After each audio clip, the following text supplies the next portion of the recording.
The Communion of Saints, which is the topic of my book and my talk. My book is My Peace I Give You, Healing Sexual Wounds with the Help of the Saints. And I wrote it because as a convert to the Catholic faith, I entered the Catholic Church with a lot of wounds, including wounds from my childhood, from when I suffered childhood sexual abuse.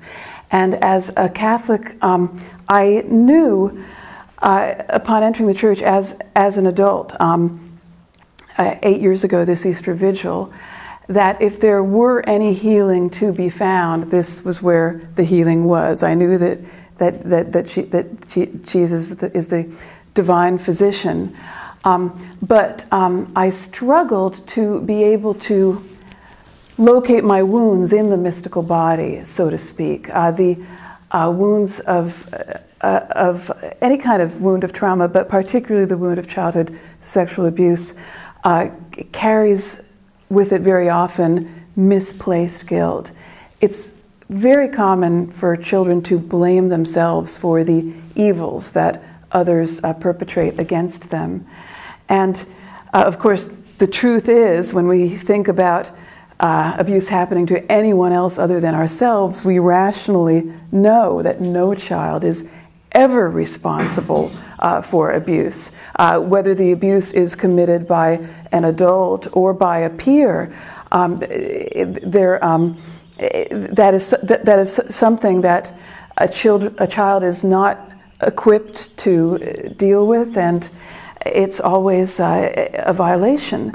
But for me, I still had internalized this misplaced guilt, and what was important for me in overcoming that was learning that the Catholic Church had saints who suffered sexual abuse, and to learn that there were people who, as children, suffered things like what I had suffered, and that they're now recognized by the Church to be in heaven. That helped me to feel that, then my wounds couldn't separate me from Christ. And what I ultimately discovered through reading the lives of the saints, through the prayer of the Church, particularly through staying close to the sacraments, Eucharist, confession, is that not only do our wounds not separate us from Christ, but rather Christ actually heals us through our wounds. Our Lord chose to retain his wounds, or as Pope Francis says, his glorious scars. He still has his wounds in heaven, and they are now glorified. Are you all familiar with the Divine Mercy image? So you know those images of the pink and white light representing the blood and water streaming from Jesus' Sacred Heart. And so when I now pray, whether it's privately or at the Mass, I mentally offer Jesus my own wounded heart, and then I imagine that my own wounded heart, that wound represents the crack that Jesus' light from his glorified wounds gets in, and then my wounds have a meaning that they didn't have before. Instead of separating me from him, they draw me closer to him. And so, this all sounds very beautiful, but applying it to our lives is a different thing. As St. Thomas Aquinas said in his Summa and elsewhere, grace builds on nature. Grace doesn't change us into a completely different creature physically. We retain our body, and for those of us who've suffered abuse, that can mean also retaining physical effects of the abuse that are unwanted. Like with myself, I suffer from post-traumatic stress disorder. And so suffering from flashbacks or anxiety, hypersensitivity, I might intellectually know that I have this union with Christ through my wounds, but how does that help me when the symptoms come up that I can't prevent? So what I've learned and I want to share with you is really what the saints can teach us about the purification of memory that enables us to really practically do some simple things that can have very profound effects with regard to how we understand our wounds in light of Christ's wounds. So I'm really glad to be able to speak here because it enables me to talk about one of my favorite saints who's featured very prominently in my piece I give you, St. Thomas Aquinas.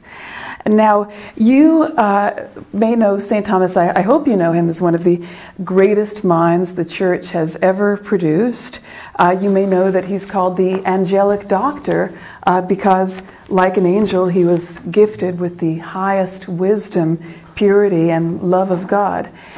If you've seen any images of St. Thomas Aquinas, you may also know him as a large man. Like many academics, he spent a lot more time reading and writing than he did exercising. This is something that I can relate to, having been in postgraduate school for a few years. But one thing you may not know about St. Thomas Aquinas is that St. Thomas had a certain abnormal fear, an actual phobia. Does anyone know, or would anyone like to guess, what was St. Thomas's particular fear? St. Thomas suffered from is known as astrophobia, which is fear of thunder and lightning. He was afraid of thunderstorms, and there was a very good reason for this. That's right. He was about 3 years old, sleeping in the same room as his sister when his sister was struck and killed by lightning. And so from then on, for the rest of his life, whenever a thunderstorm came up, Thomas was fearful. As an adult, when he was a Dominican friar, hearing a storm, it would send him scurrying to the chapel. Well, okay, this is the one part of the story that I have a little trouble believing, because I have a little trouble imagining Thomas Aquinas scurrying. But, but you know, a storm would come and he would move very quickly or very hurriedly waddle to the chapel. Yes, exactly. And then once he was in the chapel, he would do something that I find very beautiful and poignant. He would actually lean his head on the tabernacle. Some accounts say that he would actually embrace the tabernacle until the storm passed over. Now, if we stop and think for a moment about how St. Thomas coped with his fear, we discover something very interesting. St. Thomas was traumatized as a child by a tragedy caused by the weather. I don't know if insurance companies use the same language here as they do in the States. They do. So he was traumatized by something that an insurance company wouldn't insure for because it's an act of God. And so what does he do as an adult when his childhood fear is triggered? He runs to God, to Jesus Christ's real presence in the tabernacle. And, you know, I have to say, unfortunately, that's not what everyone does when they have experienced trauma or when they experience the effects of trauma. Some people experience suffering and they conclude that there is no God, or that God, if he exists, doesn't care about them. So what is it about St. Thomas that enables him to keep faith, to always run to Jesus? I would say that the answer has to do with something that all the saints knew. The saints all knew suffering. Every saint suffered in some way, each and every one of them. But the saints did not respond to suffering by becoming bitter. Instead, they sought God's grace to help them find peace. Many of the saints, as I mentioned, suffered from childhood abuse, and some suffered from what's known as the contact kind of abuse. Others suffered from the non-contact kind of abuse. Non-contact abuse can include being exposed to pornography as a child, being intentionally exposed to adult nudity, being exposed to adult sex talk. Any one of these things can have traumatic effects on a child.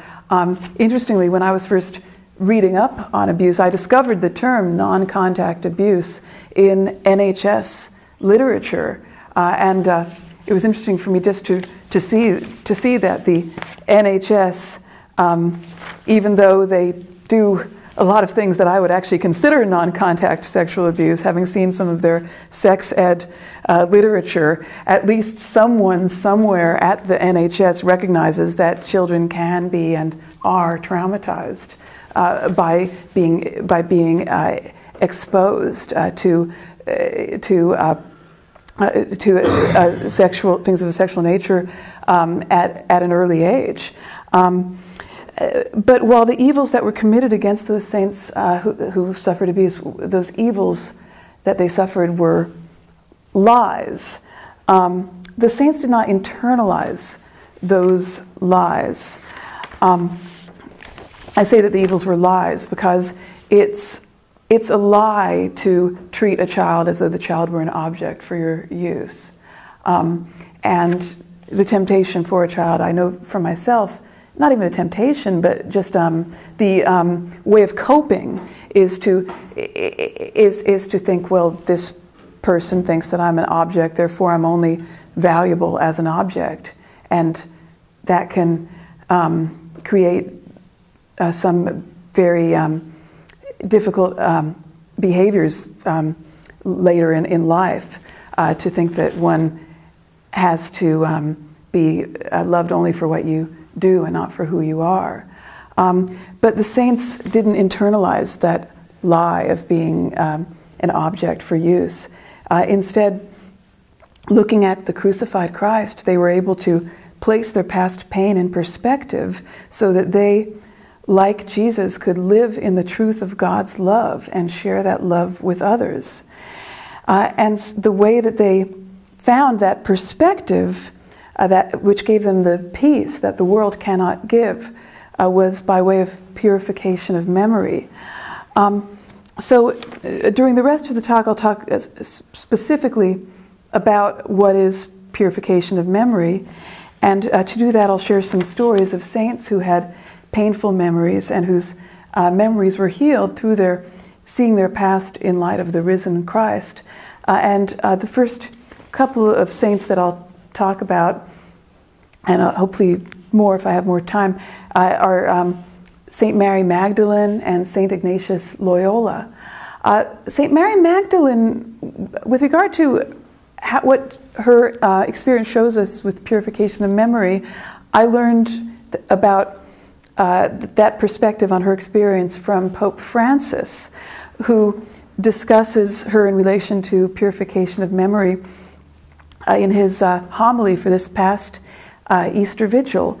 Pope Francis said in that homily, the women approaching the tomb on Easter morning encounter the newness of God.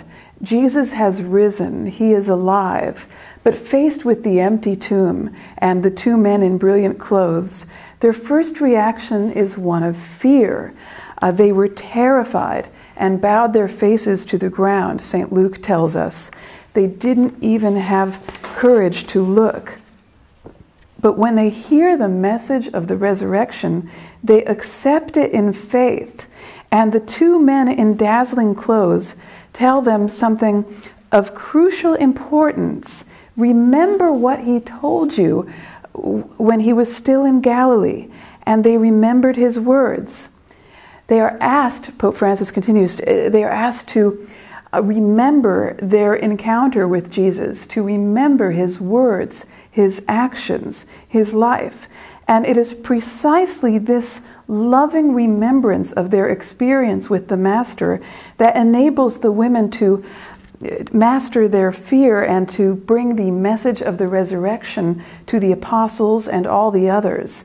To remember what God has done and continues to do for me, for us, to remember the road we have traveled.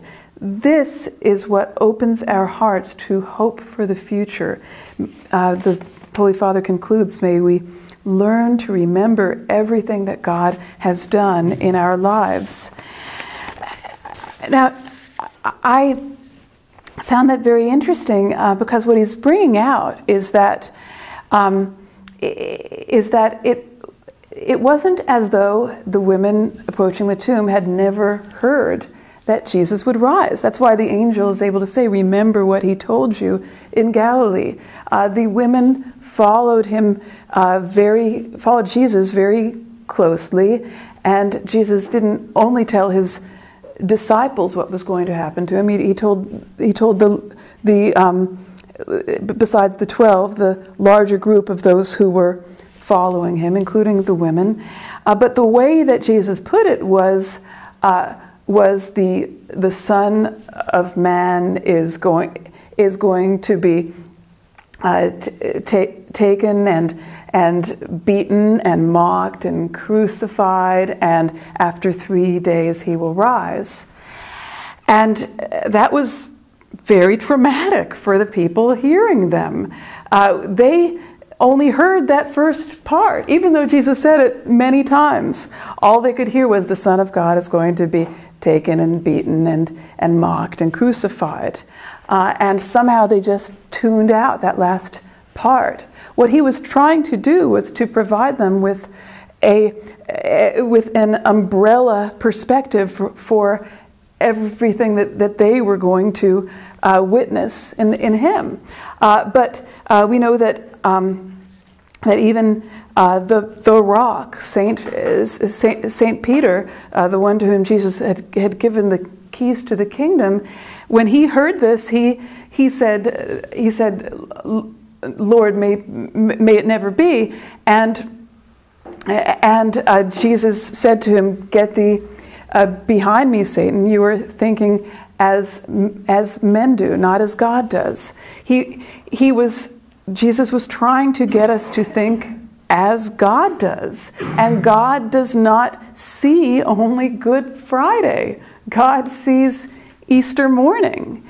And purification of memory likewise involves listening to everything that God tells us. And God does tell us that we are, actually, come to think of it, these words are not directly from God, they're from St. Thomas Aquinas, which is quite close. But as St. Thomas Aquinas puts it, and this is a deeply scriptural understanding, that if Jesus entered the kingdom through suffering, we are not to expect to enter the kingdom any other way.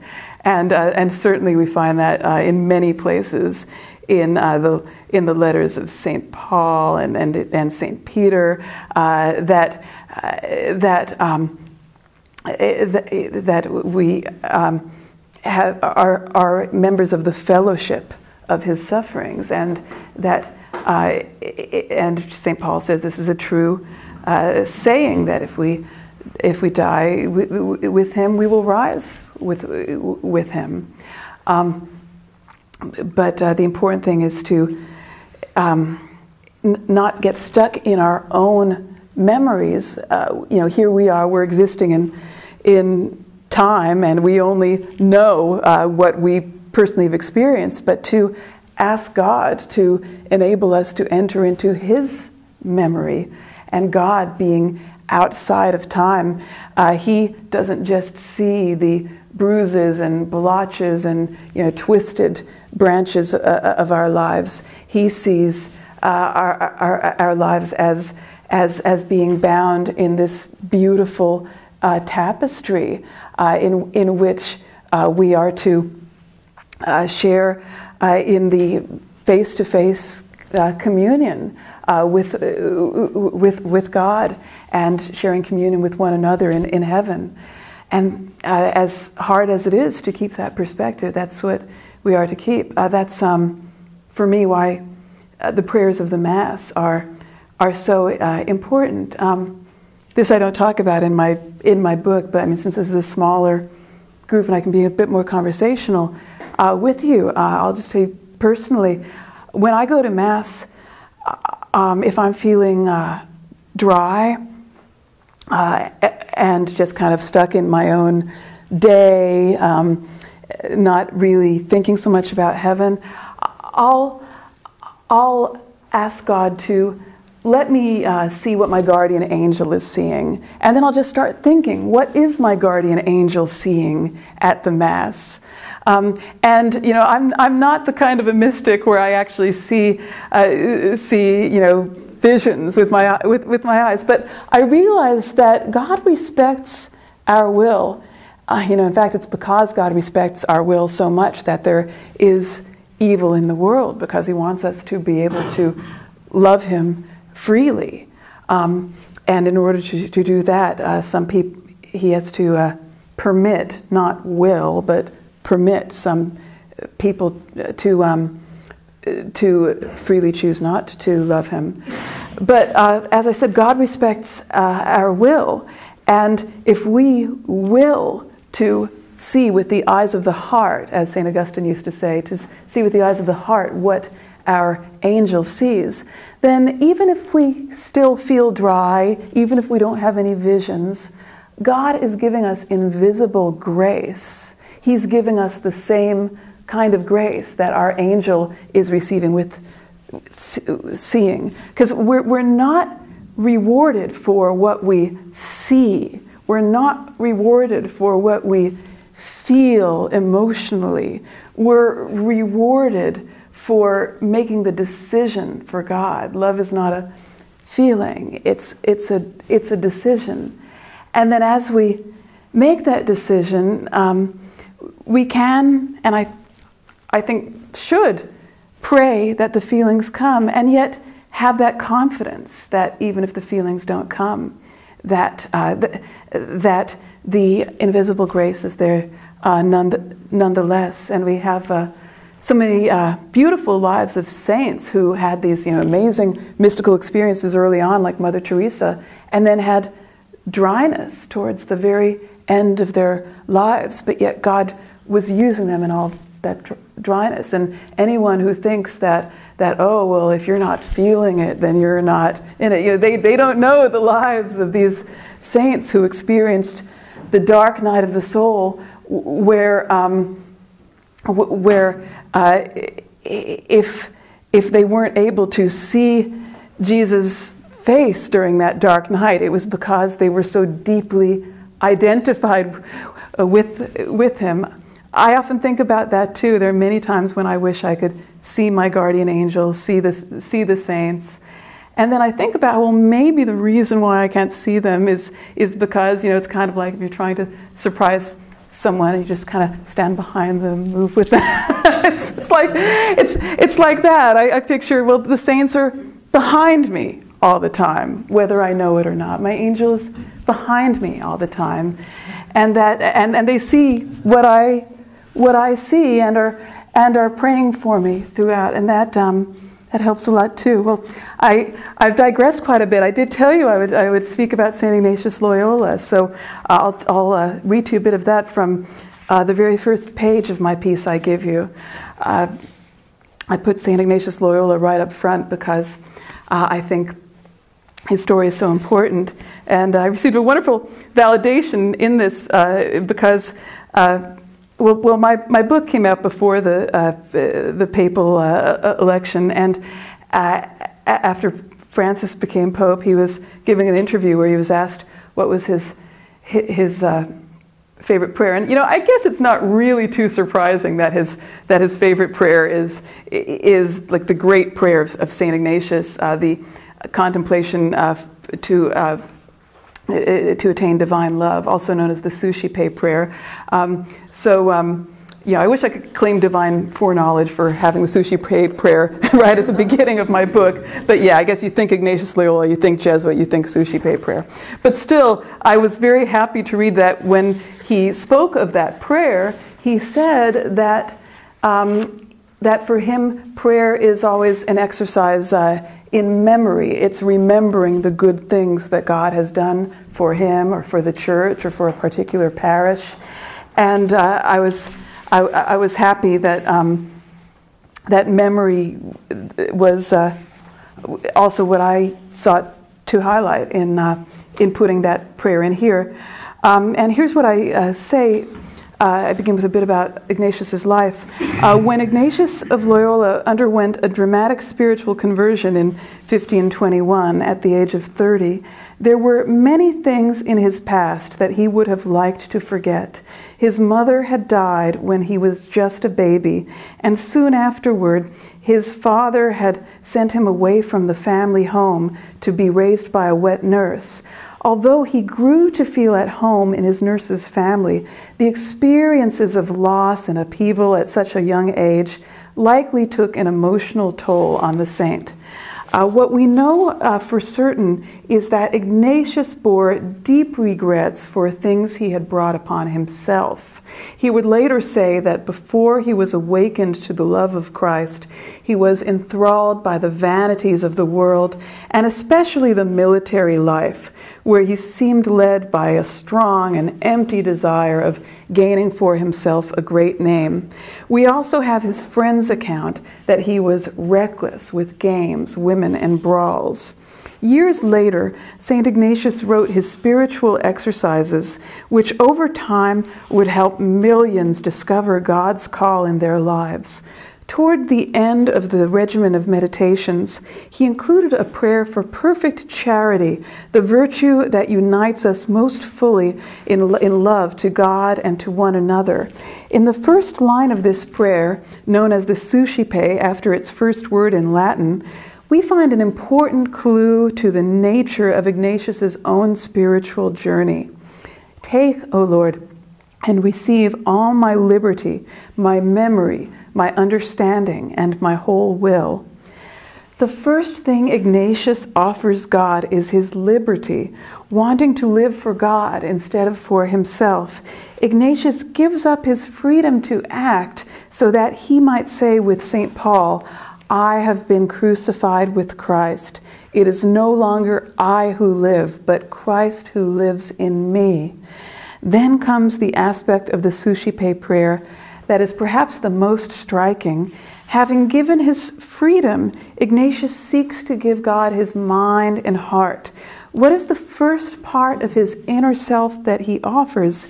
It is his memory. In Ignatius's understanding of the human mind, the concept of memory refers to more than just particular memories. Memory includes everything that had entered into his consciousness to make him who he was, whether or not he could actually remember it.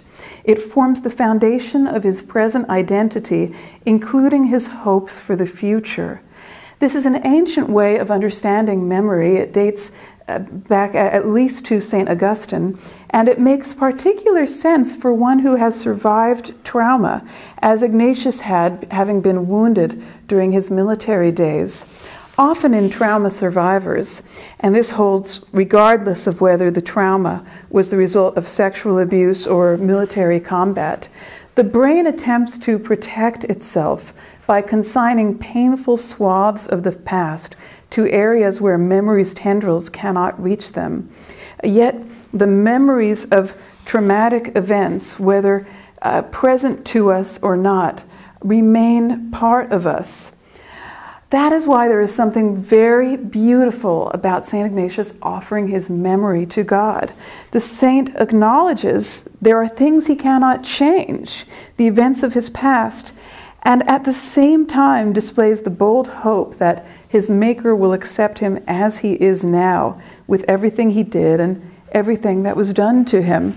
I go on to talk about that in my book, but really the main point I'm getting at is, from my experience, when I first heard the Suscipe prayer and this offering of memory, I thought, why would God want my memory? I've been trying to get rid of my memory. I've been trying to suppress it.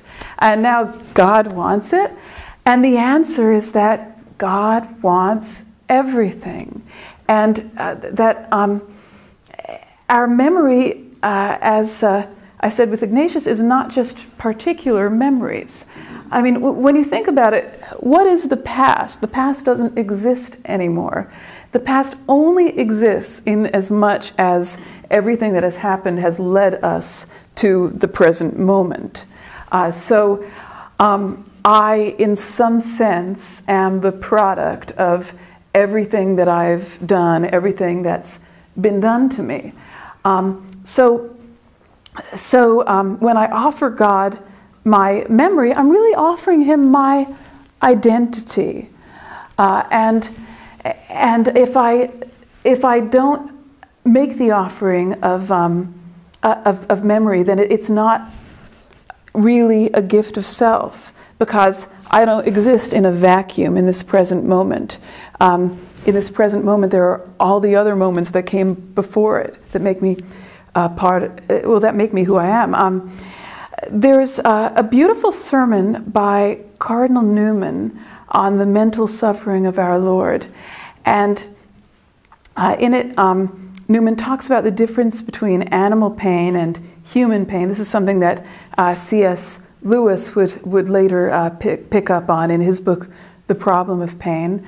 That we can't deny that animals feel pain, but they don't feel it with the same kind of intensity that we do, in that even though they can feel it, physically just as much as we do, we don't just feel the pain physically. If I'm, I hate to put a violent image in someone's head, but I've had a lot of shots, for blood tests and stuff. I've had surgery. I'm a thyroid cancer survivor. And if I see the needle coming, I've already got pain just thinking about the pain that I'm going to have.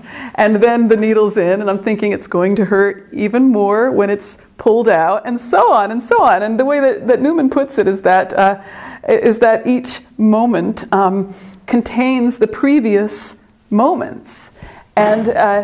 And it's possible to sort of get into a state of mind when you're feeling pain, which is just to think, I've always been in pain, it is never going to stop, it will always be this way, because that's what our memory does to us, because we're rational creatures, and our memory works differently than animals' memory does.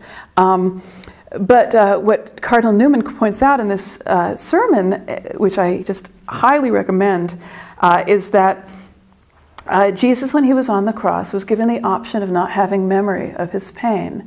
He was offered vinegar with gall to drink, and he purposefully did not drink it because he wanted to experience the depth of a human being's experience of pain. And he could only experience that if he had the memory of everything leading up to the present moment of pain.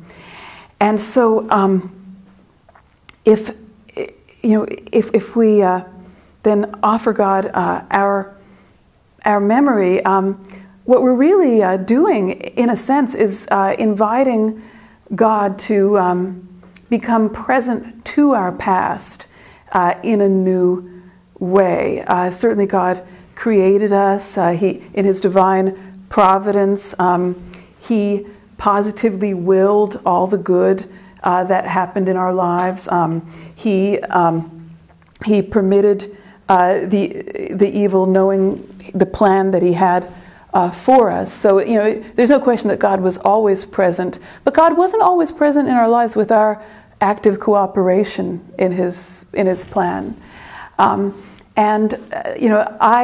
I first became a Catholic, I would grieve thinking, well, I can offer God myself now, but how can I, what about all those times when I didn't even know to offer up my pain? But what came to me ultimately, and this was something that I came to realize in an Ignatian prayer retreat, was that when I give God the present moment, I'm giving him all my past in so much as it lives in me and contributes to who I am. So in a sense, the grace from Jesus, the grace that's present in the Eucharist, in a sense bleeds back into my past. If it enters every part of me, then it enters every part of my past that matters, because the only parts of my past that matter are the parts that made me who I am. And it also means that that then it gives me an impetus to try to recover more memory, not to relive the trauma. I don't hold with schools that say that you have to relive every trauma in order to be healed, but it does mean that if God,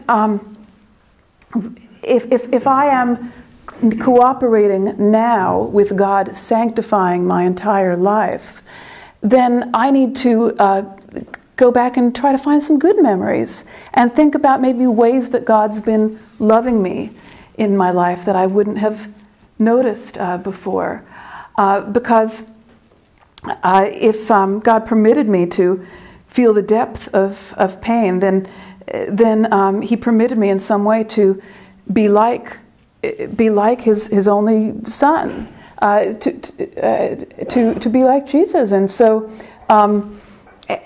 then those whole events surrounding when I suffered that pain, God must have been present in some way that I don't yet realize, because essentially once I'm united with God through making this offering of memory, then there's the possibility that because I've suffered, God can use my experience of suffering to help others, to reach out to other people who have suffered wounds like mine. When I spoke in Aberdeen, a woman came who told me that she was diagnosed with post-traumatic stress disorder. She didn't say what it came from. She didn't say if it came from abuse. But she did say that since she was diagnosed with it, she found that God was like kind of sending her other people who had suffered trauma. And now that she was beginning to get help for it, she had started seeing a therapist, and certainly she seemed to be trying to get spiritual help as well through her faith. Now that she was becoming more conscious of it and just processing it, God was sending her other people so that she could let them know that they weren't alone. And this is a way that it's possible to find great meaning and even vocation in one's life. John Paul, in his apostolic letter on suffering, Salvifici Dolores, speaks about suffering becoming a vocation. And he doesn't mean victim souls. We're not all called to be like, St. Gemma Galgani. I love the saints, including the victim souls. But it doesn't mean, John Paul doesn't mean that we have a vocation to suffer for the sake of suffering. He means that the suffering itself can, when we recognize that it brings us in closer union with Christ, and we ask God to deepen that union, then the graces that we receive from that deepened union are a vocation in themselves to share that grace with others. And I'll share one last story with you, and then I'd love to take your questions. This is some practical advice from Thérèse of Lisieux, from her Story of a Soul. And I include it in my piece I give you because it's the experience that she relates is very similar to experiences that abuse victims or anyone who's suffered trauma relates. For Thérèse, her trauma that she's talking about here is the death of her mother. When Thérèse was 4.5 years old, her mother died from breast cancer, and I write that normally Thérèse, as the youngest child, was always under the protective eye of one of her parents or sisters. Not so in the hours following her mother's death. She writes, "No one had any time to pay any attention to me, and I saw many things they would have hidden from me." Her next words are remarkable for what they reveal about her purification of memory. Thérèse writes, "For instance, once I was standing before the lid of the coffin, which had been placed upright in the hall. I stopped for a long time gazing at it. Though I'd never seen one before, I understood what it was. I was so little that in spite of Mama's short stature, I had to raise my head to take in its full height. It appeared large and dismal. 15 years later, I was to stand before another coffin, Mother Genevieve's. It was similar in size. I imagined myself back once again in the days of my childhood, and all those memories flooded into my mind. True, it was the same Thérèse who looked, but she'd grown up and the coffin appeared smaller. I had no need to raise my head to see, and in fact no longer raised it, but to contemplate heaven, which to me was filled with joy. All my trials had come to an end, and the winter of my soul had passed on forever." These paragraphs encapsulate Thérèse's journey from suffering in sadness to suffering in joy and peace. Perhaps most striking is her acknowledgement that Mother Genevieve's coffin was a memory trigger. Had she allowed herself to be carried away by the images it evoked, she could have suffered a painful flashback, reliving the experience of being a devastated little girl. Instead, we see that even as her childhood trauma comes to mind, she remains grounded in the present. Note especially how she refuses to dissociate from her childhood self. It was the same Thérèse who looked. The traumatized child is perfectly integrated into the woman who has grown up. Thérèse's present joy in contemplating heaven comes not in spite of remembering her trauma, but because of it. It is precisely because the little flower experienced winter that she now raises her head in gratitude for the spring. Well, you're a wonderful audience. I'm delighted to be able to come all the way to Elgin, Scotland. I never imagined where being an author would take me, and I'll be delighted to answer your questions, and if you'd like to ask any now, and also I'll be signing books, and certainly, if you'd like to approach me personally with a question or just to say hello, I'd love that as well. So thank you very much, and God bless you.